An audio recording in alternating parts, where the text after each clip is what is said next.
Good day everyone, I am Nicholas Iwan.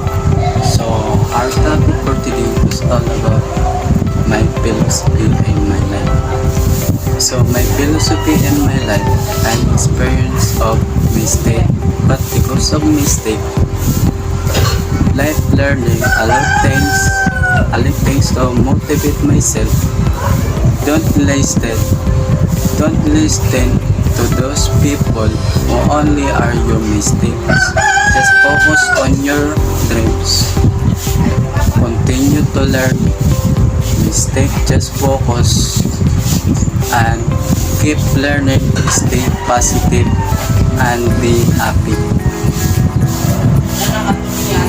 So, because this happens, it's not all about getting all you want.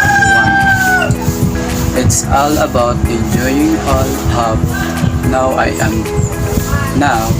am working student. So I encounter of failures and problems.